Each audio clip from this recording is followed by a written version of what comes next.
Tim McKenna, CMRS.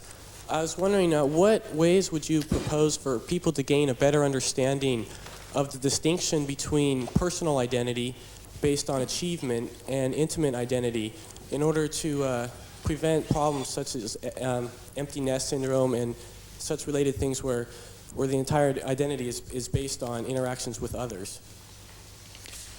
Let's use the empty nest syndrome as the example. Parents who are obviously intimately connected to their children remain connected and go through this feeling of empty nest kind of thing. And it's sad, and it's disruptive, and it's disturbing, and it takes a lot of adjustment. But that doesn't mean that they should stop that connection or that relationship with their children. It never ends, and it should never end. And children should never end it from their side either. Senator Boschwitz was here a while ago. He amazed me. The rabbi that he studies with, that he's friendly with in Minnesota, after many years of friendship, asked him to please stop calling him rabbi. Right? Call me by my first name. We've known each other long enough. Everybody calls you by your first name. And this man, the senator, considered it for a moment and then said, no, I don't think so. I don't think my father would approve.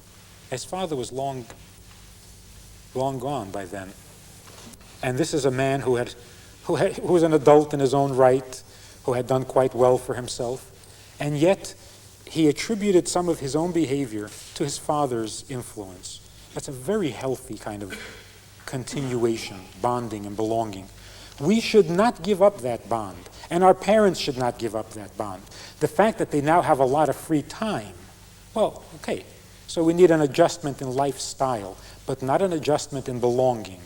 Because in the end, what keeps the parents alive into their 80s and 90s is that they have children, and that their children still need them in some way, that there's still that bond. If they let go of that bond and get busy with other things, they may compensate, but it's a dangerous thing to do. You never sever those bonds. Intimacy is intimate forever. That's why divorce is such a tragedy.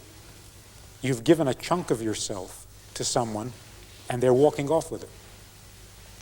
And it's going to remain that way forever. A man meets his ex-wife 15 years later, and it still stabs him where it hurts. So intimacy is forever. Between parents and children, certainly forever. And to blame that attachment and that belonging, to blame that for the problems that elderly people have, putting the blame in the wrong place.